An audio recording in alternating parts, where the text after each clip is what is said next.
Okay, Assalamualaikum, selamat pagi kepada semua 4 Alpha. Untuk kali pertamanya kita berjumpa untuk tahun ni ya. Okay, sebelum ni kebanyakan awak cikgu dah ajar pada kelas 3 Adil. So hari ini kita first time jumpa untuk bio. So betul lah apa telahan cikgu tahun lepas kan cikgu cakap dengan awak, there is a possibility yang cikgu akan mengajar awak semula untuk biology, right? Now, Cikgu Azira ada bagi tahu awak tak tentang format exam you all? Tak ada. He first taught us chapter 1 first, teacher. Oh, maknanya dia tidak bincang dengan awak lagi your format for the SPM ya? Yeah. Okay. Yep. So cikgu ambil this opportunity untuk bincang sikit, untuk bagi tahu awak sikit your format for the SPM paper. Okay.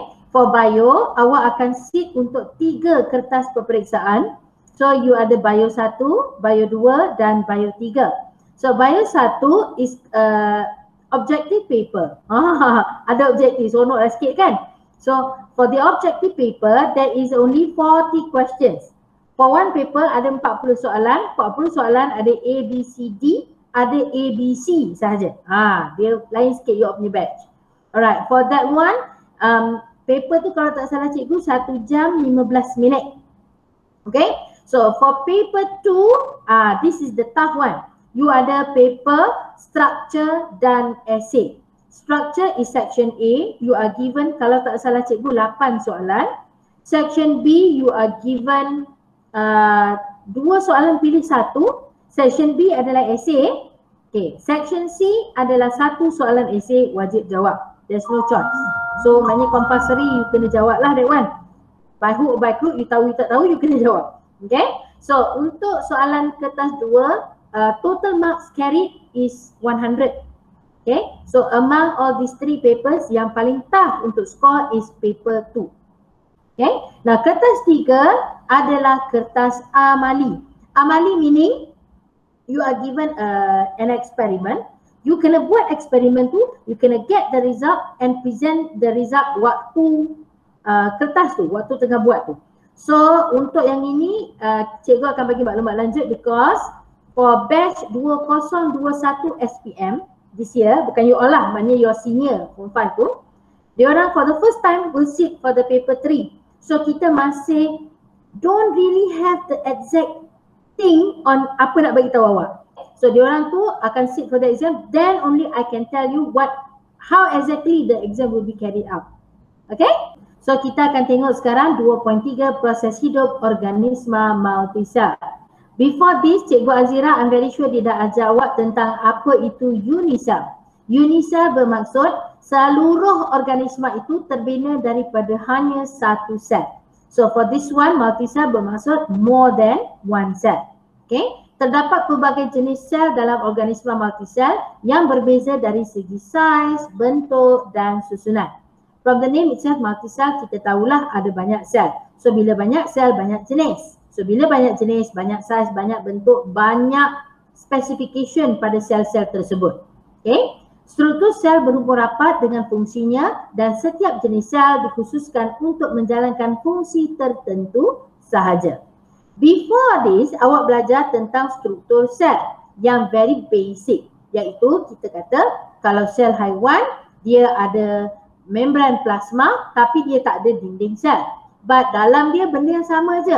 Dia ada nukleus, mitochondria, Golgi apparatus, reticulum endoplasma casa, reticulum endoplasma licin. Benda tu benda-benda biasa yang you belajar. But for now, because kita dah nak mula melihat kepada organisma bersaiz besar, multisel, so you will learn now there are some cells yang ada organel sedemikian.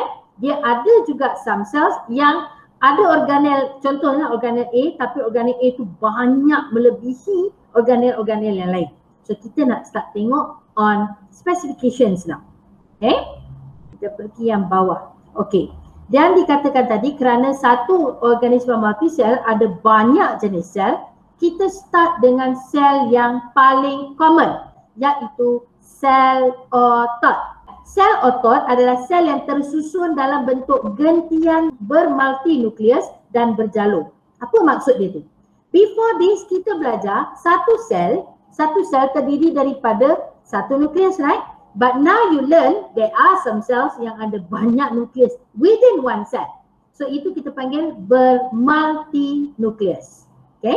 So ini diberikan, ini adalah sel otot dan gambar itu awak tengok dia macam ada line-line yang panjang. Itu maksudnya bergentian, berjalur. Okay. Sel otot punya kebolehan dia boleh mengecut dan mengendur bagi menghasilkan pergerakan. So that this is how motion is brought about adalah melalui pengecutan dan pengenduran otot. Yang mana kita akan belajar sangat detail dalam pergerakan dan lokomotif bab yang berikutnya. So ini adalah jenis sel yang pertama, pengkhususan yang kita belajar, iaitu sel otot. Right, yang berikutnya adalah sel saraf. Awak boleh tengok dalam buku teks sel saraf, itu rupa sel saraf. Doesn't look like the typical cell yang kita belajar kan? Memang berbeza betul. It looks very spidery. Okay. Now sel saraf berbentuk unjuran panjang dan halus. Nah kenapa sifatnya panjang? Dia panjang sebab dia perlu reach from one part of the body to the another part of a body. So cikgu ambil contoh tingkatan 3 kalau tak salah cikgu. Kita belajar tentang organ deria, reseptor. Tindakan terkawal. Tindakan terkawal, tindakan luar kawal. Lepas tu kita belajar tentang reseptor cahaya, reseptor haba, reseptor sakit. You still remember that one? Okay. So contoh cikgu ambil contoh daripada kulit lah. So kulit kita ada reseptor sakit. Reseptor sakit tu detects the pain. The pain will be converted into impulse. Impulse dihantar melalui sel saraf. Pergi ke otak, otak tafsir bagi respon. So, yang kita nak belajar ni is from the skin to the brain. Yang membawa impuls tu is called sel saraf. Okay? Sebab itulah dia panjang-panjang. Passing impulse from one part of the body to another part of the body. Okay? Berfungsi menghantar impuls saraf. Now, the next one kita nak tengok adalah sel darah putih. Tengok dalam buku teks, boleh berubah bentuk dan berfungsi memusnahkan patogen. Okey, perkataan yang awak belum pernah dengar, first time you dengar. Patogen. Patogen adalah benda asing yang mencetuskan tindakan mempertahankan badan. Kita panggil tu patogen. Okay, so patogen ini adalah bahan yang turns on kita punya mekanisme pertahanan badan melawan penyakit. So patogen boleh jadi dalam bentuk mikroorganisma yang boleh mencetuskan kita punya sel darah putih keluar dengan sangat banyak. We call that patogen. Okay, the next one adalah sel epithelium. Okay, basically sel epithelium adalah sel yang cover permukaan. So sel yang nipis dan lepeh melapisi permukaan organ seperti saluran pencernaan. Itu kalau saluran pencernaan dalam badan. So saya tengok jauh. Tengok tangan kita. Cikgu punya tangan ni warna brown. Yang awak tengok ni epithelium. Okay. Melapisi permukaan. Tapi bear in mind, epithelium di tangan tidak sama bentuknya dengan epithelium dekat dalam saluran pencernaan. Kita akan belajar pengkhususannya selepas ini. Now the next one adalah sel darah merah. Okay, sel darah merah ni sebagai student bio you mesti tahu dengan sangat baiklah macam mana nak identify sel darah merah. Okay, first sifat dia, ia tiada nukleus. Sangat berbeza dengan segala konsep asas kita belajar mengenai sel, whereby we learn that cell, basically kalau kita lukis sel mesti ada nukleus, right? So for this one, inilah perbezaan dia. Ini dah dia punya pengkhususan kepada sel darah merah. It is without nucleus. Okay? Berbentuk dui cekung. So far, tidak ada lagi sel-sel lain dalam badan manusia yang berbentuk dui cekung kecuali sel darah merah. Dan berfungsi untuk meningkatkan kecekapan pengangkutan oksigen. Yang ini awak dah belajar di tingkatan 3. Okay? The next one adalah sel sperma. Okay, cell sperma is also a very different shape of cell because it has tail. Jadi ekor. Mempunyai ekor panjang untuk membolehkannya berenang ke arah ovum di tube fallopian. It is a cell people with tail. Sebab itu dia sangat pelik lah. Bahagian kepala mengandungi nukleus yang membawa satu set kromosom yang berasal daripada induk jantan. Okay? Itu adalah bagi sel sperma, only in males. Cikgu ulang balik on apa yang kita dah belajar mengenai multisel dalam haiwan. Okay? Multisel dalam haiwan kita ada apa tadi? Sel, jenis-jenis sel ni sel otot, sel saraf, epithelium, sel darah putih, sel darah merah, sel sperma.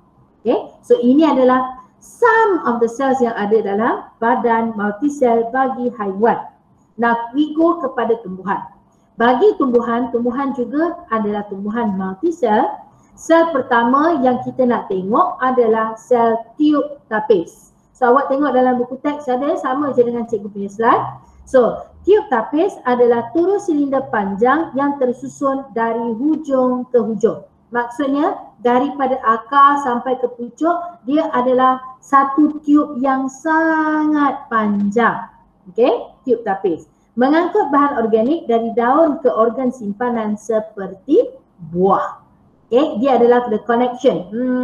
Sort of a highway daripada daun pergi ke buah. Lebih kepada untuk menyimpan produk-produk penghasilan fotosintesis. Okay, sebab itu dia bawa angkut ke buah. Buah is a storage organ.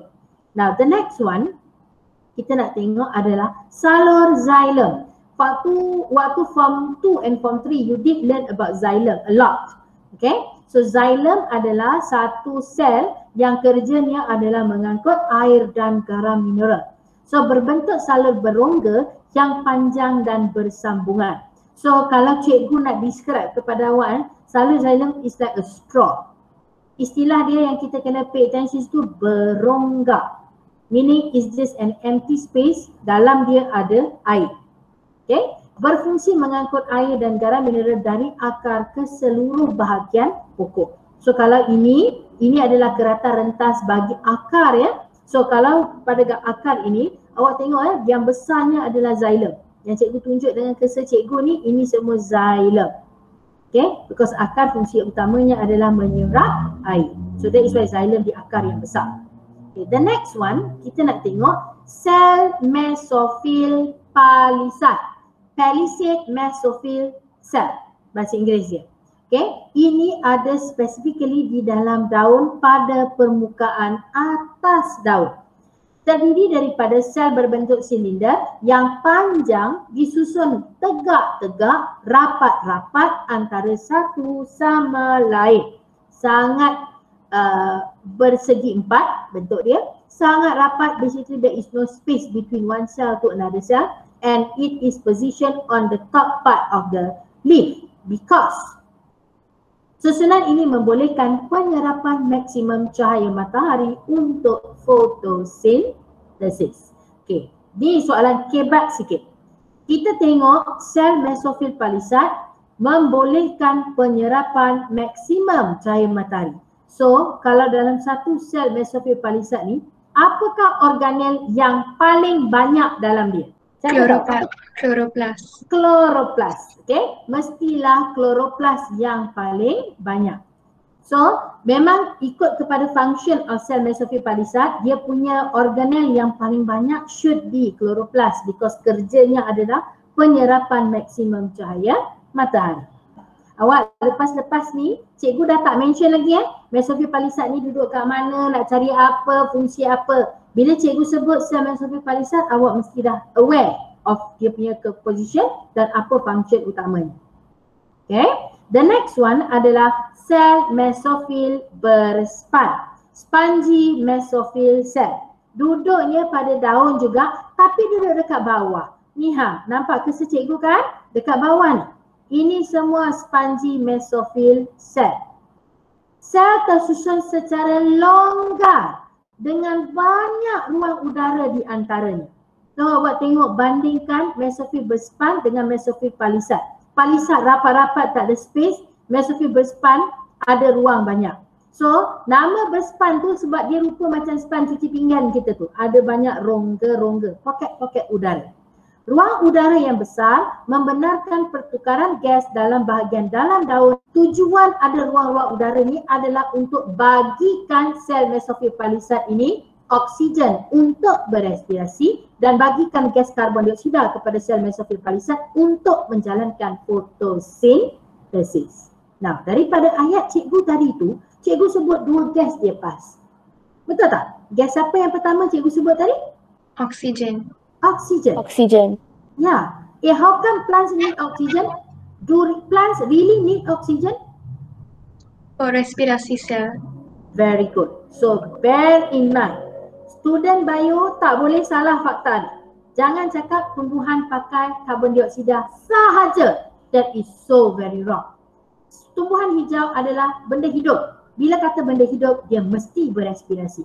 Plants need both gases. Dia perlukan oksigen for respirasi dan perlu juga karbon dioksida for photosynthesis. So awak jangan salah ni, malu kalau student bio salah benda ni. Okay? Nah, itu adalah tujuan sel mesofil berspan, ada banyak rongga-rongga udara antara sel. The next one, kita pergi kepada sel pengawal. Sel pengawal ini awak dah belajar di tingkatan 3 tajuk transpirasi. Sel pengawal adalah sel epidermis yang termodify, terubah suai dengan dinding sel yang lebih tebal di sebelah dalamnya. So ini bukan bibir cikgu ini adalah stoma. Okay? So stoma ini stoma tengah-tengah tu is built up of 2 sel pengawal. Sel pengawal rupa macam bibir atas, bibir bawah kat situ. Dinding dalamnya adalah tebal. Fungsi sel pengawal adalah mengawal pembukaan dan penutupan stoma. Dan stoma ialah liang yang membenarkan pertukaran gas oksigen dan karbon dioksida. So this is how modified epidermis terbentuk. Okay, epidermis belakang ni biasa, tiba-tiba ada pula structure sebegitu. Namanya sel pengawal. Ini adalah satu lagi modified structure of a plant. Dinamakan sel akar rambut. This is the akar. Tiba-tiba ada sel yang panjang-panjang rupa bulu-bulu halus pada akar tu. Mempunyai unjuran panjang yang menambahkan luas permukaan untuk penyerapan air dan garam mineral. Okay, very different shape of a cell. Sel akar rambut. Okay, so itu adalah bentuk-bentuk jenis-jenis sel yang kita dah lihat. Some of the types of cell yang wujud dalam tumbuhan multisel. Okay, now kita nak tengok kepada organisasi sel dalam manusia. Dalam organisma multisel, sel-sel yang sama jenis dan menjalankan fungsi yang sama diorganisasikan menjadi tisu.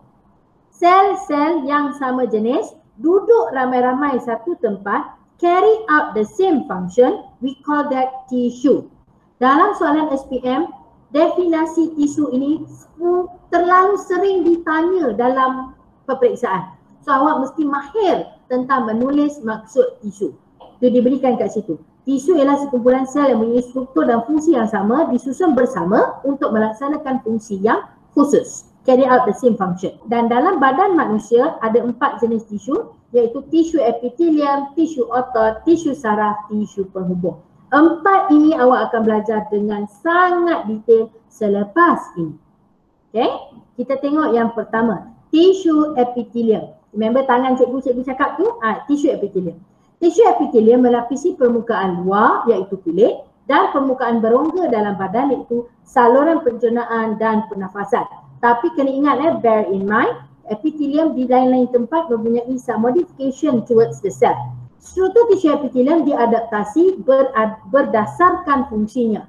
Contohnya, tisu epithelium pada kulit melindungi organisma daripada jangkitan, kecederaan, bahan kimia dan penyahidratan. Oleh itu, one of the main structure of kita punya tisu epithelium, dia ada bulu roma, dan yang kedua dia adalah kalis air. Okay? Nah, tisu epithelium yang melapisi trakea mempunyai unjuran seperti rambut yang dikenali sebagai cilium. So basically kita punya trakea adalah laluan udara. So it has hairs, very fine hairs, we call it cilium. The function of it is to menapis habuk dan debu daripada masuk ke dalam kita punya alveolus. Okay? Nah, tisu epithelium melapisi rongga mulut dan esofagus juga.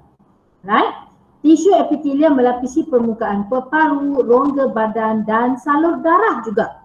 Mana-mana tempat lah. The surface is always tissue epithelium. Tisu epithelium melapisi permukaan trakea dan bronchus. Tisu epithelium melapisi tubul, kelenjar dan ductus ginjal. Apa-apa tube dalam badan. Tisu epithelium melapisi usus kecil. Nah, itu adalah tisu epithelium. Dan tisu otot sekarang. Terdapat 3 jenis otot dalam badan kita, iaitu otot licin, otot rangka dan otot kardium. Nampak satu? Otot licin, otot rangka, otot kardium. Otot licin dahulu. Terdapat di saluran pencernaan, saluran darah, salur kencing dan salur pembiakan. Dekat mana kita jumpa otot licin? Otot licin adalah bila bahagian itu perlu mengalirkan sesuatu.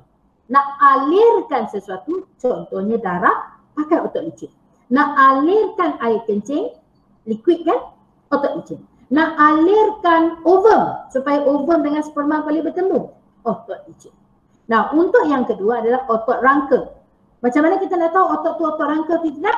Bila dia melibatkan pergerakan. Nak gerakkan tangan, gerakkan kaki, mesti otot rangka. Okey? Nah, yang berikutnya adalah otot kardium. Otot kardium tak ada di tempat lain kecuali jantung. That is why jantung kita is made of cardiac muscle. Otot kardium. Okay? Otot jantung. Nah, pengecutan dan pengenduran otot licin membolehkan aktiviti luar kawal seperti tindakan peristalsis di sepanjang saluran pencernaan. Otot licin, function dia adalah untuk melakukan tindakan luar kawal. So contohnya tindakan luar kawal, menelan. Kita once dah telan, kita tak boleh paksa makanan tu keluar balik, right? It will straight go down. So itu adalah tindakan peristalsis, which is tindakan luar kawal. Okay? Now, yang berikutnya adalah otot rangka tadi. Otot rangka mestilah tindakan terkawal that gives about motion. Okay? Menghasilkan pergerakan pada tulang dan anggota badan. Dan untuk otot kardium membina dinding jantung yang mengecut untuk mengepam darah ke seluruh badan. Pengecutan otot kardium adalah secara luar kawal. You cannot ask your heart to stop beating. You want to die lah like that. Okay? Cannot. So itu rupa dia. Lain kan rupa dia? Sangat lain of the typical cell yang kita dah belajar. Nah, yang berikutnya adalah tisu saraf. Tisu saraf terdiri daripada neuron ataupun sel-sel saraf. Setiap neuron terdiri daripada badan sel dan gentian saraf yang disebut dendrit dan axon. Ini adalah kita punya badan sel. Okay, one part of this is dendron, another part is axon. Nanti you belajar in detail pada bab yang berikutnya. Okay, tisu saraf mengesan rangsangan dan seterusnya mengutuskan maklumat dalam bentuk isyarat impuls dari otot ke kelenjar ataupun dari otot pergi ke otak. Okay, tisu saraf mengkoordinasikan aktiviti badan. Okay, now tisu penghubung. Wah, this one murid selalu confuse this one. Apa itu tisu penghubung? Tisu penghubung terdiri dari pelbagai jenis tisu atau gentian. Jenis tisu ini tersebar luas pada seluruh badan dan mempunyai banyak sangat fungsi. Salah satunya adalah untuk memautkan organ-organ. Apa maksud memautkan organ-organ? To park the organ so that it stays put in one location. For example, kita punya jantung mesti duduk sini. Jantung kita tak boleh duduk dekat pinggang. So, untuk pegang jantung duduk dekat tengah-tengah ni, yang memegang dia is tisu penghubung. Okay? Jadi, kita tengok situ. Tisu penghubung, ada tisu penghubung longgar, ada tisu penghubung bergentian dan ada banyak lagi tisu yang lain. Kita tengok yang first, tisu penghubung longgar. Berfungsi memautkan tisu epithelium kepada tisu-tisu di bawahnya dan menetapkan organ pada kedudukannya tadi. So basically this is like a glue yang memegang organ stay put dalam satu lokasi. Okay, tisu penghubung longgar. Nah, yang berikutnya tisu penghubung bergentian. Ini yang membentuk tendon dan ligamen. Tendon dan ligamen dibina daripada tisu penghubung bergentian, fibrous connective tissue.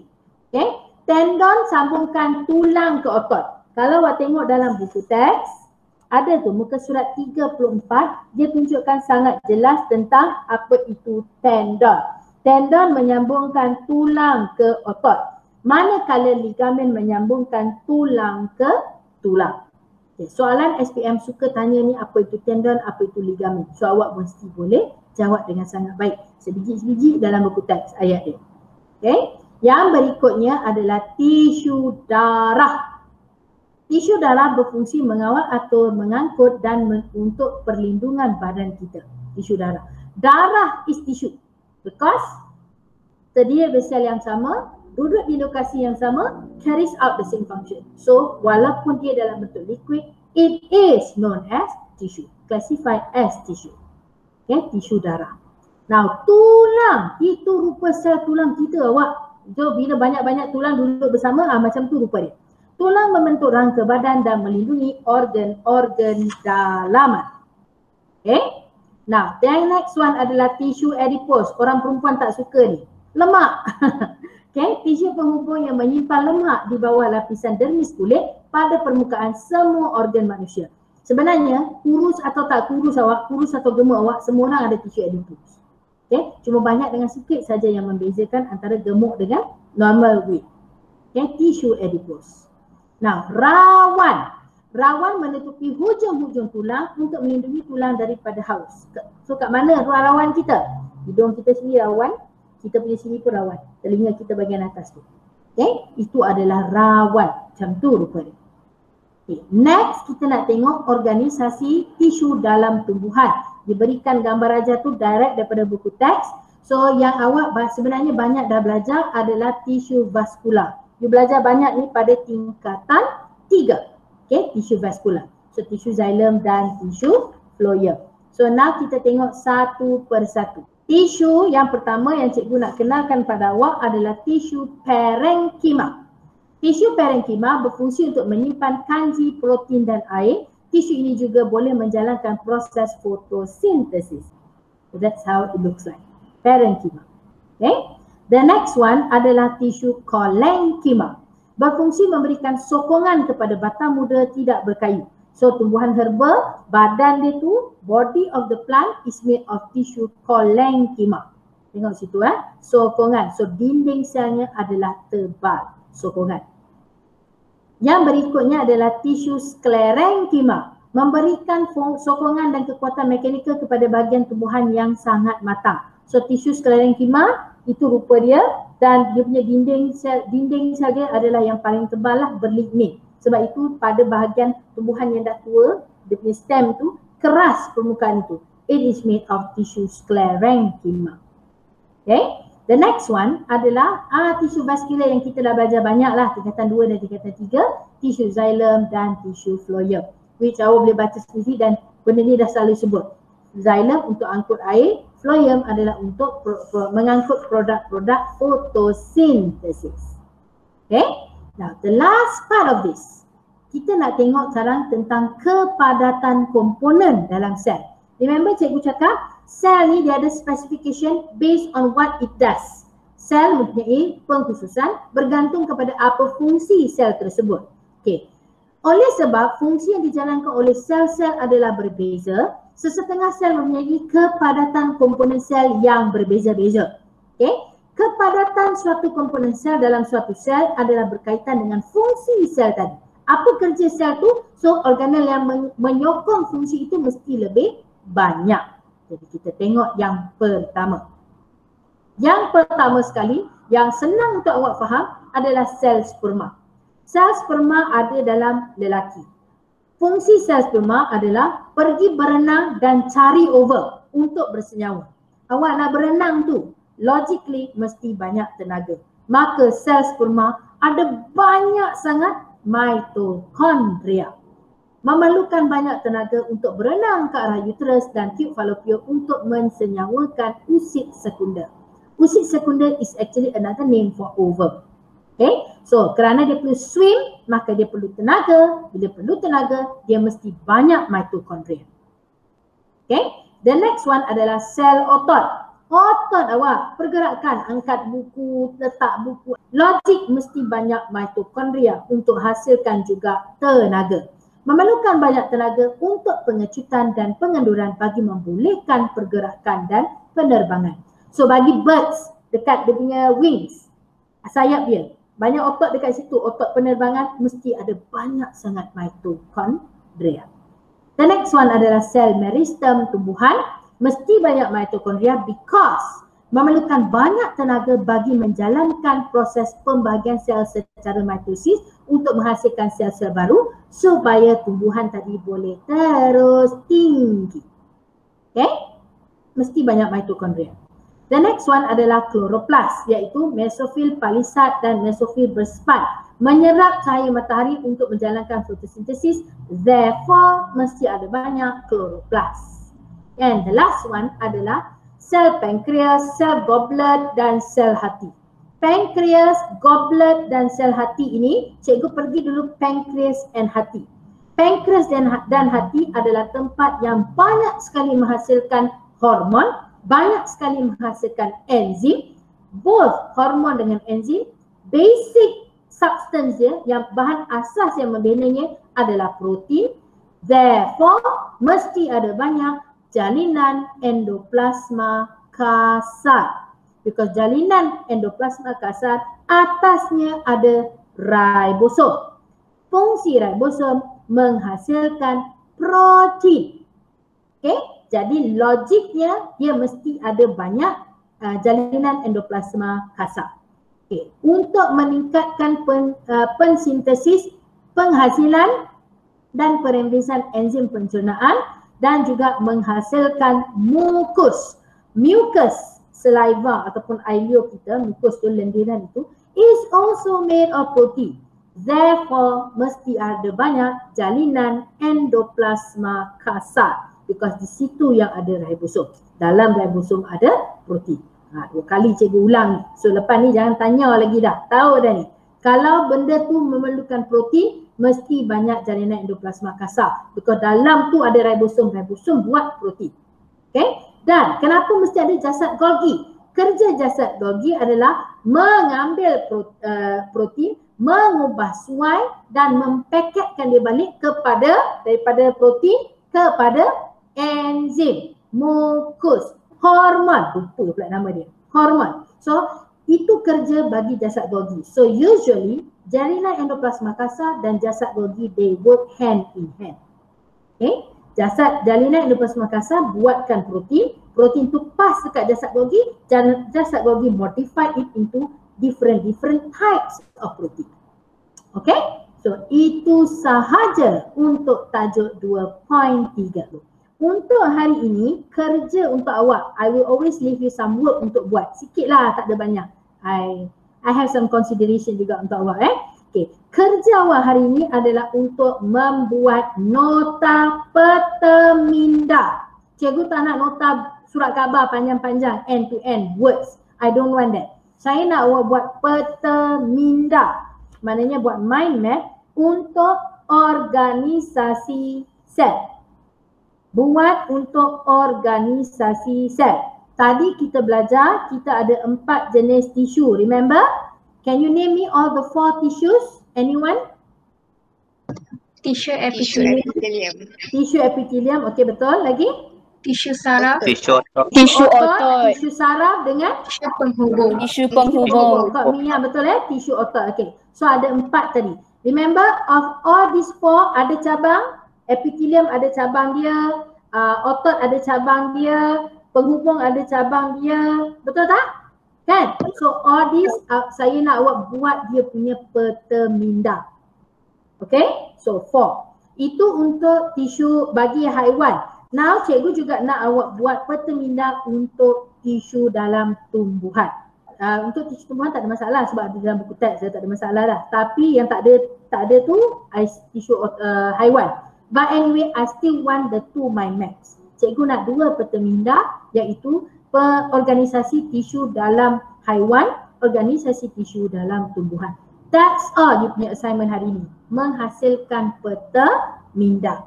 Buat ini dalam buku nota panjang Bayu. Alright, ada soalan tak? Cikgu nak tanya.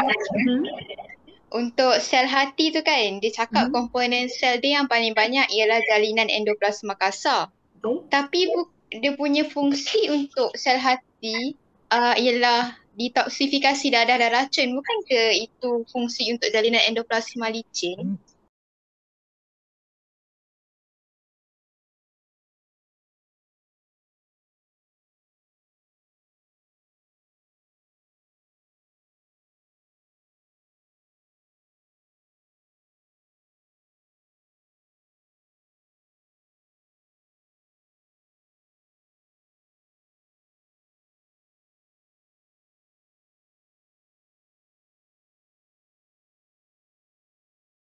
Teacher, in the phloem we have tube tapis ah. Yes, betul. Okay. And teacher, the phloem right mengangkut bahan organik to organ penyimpanan tumbuhan like buah. So the bahan organik is glucose or sucrose, teacher? Together. Okay, together. Okay, thank you, teacher. Okay, so if you got any more question, you boleh tanya dalam Telegram, tak ada masalah. Some people dia memang very shy nak tanya kat sini. So people, that's all untuk kelas hari ini. Alright, so cikgu akan try to upload the video as soon as I can, and then nanti I akan bagi share the link to you, and then you boleh tengok lah anytime yang you nak belajar balik. Okay, itu yang bagus PTPR ni, because kita boleh replay balik lesson kita. Yeah. Alright, so that's all for today. I'll see you again tomorrow, insyaAllah. Okay, Alright, teacher. I'll see you again for the next one. Bye, teacher. Thank you, teacher. Bye. Terima kasih cikgu. Okay, bye. Thank you Terima kasih cikgu. Welcome, bye. Terima kasih cikgu. Sama. Terima kasih cikgu. Sama-sama, Terima kasih awak. cikgu. Ya.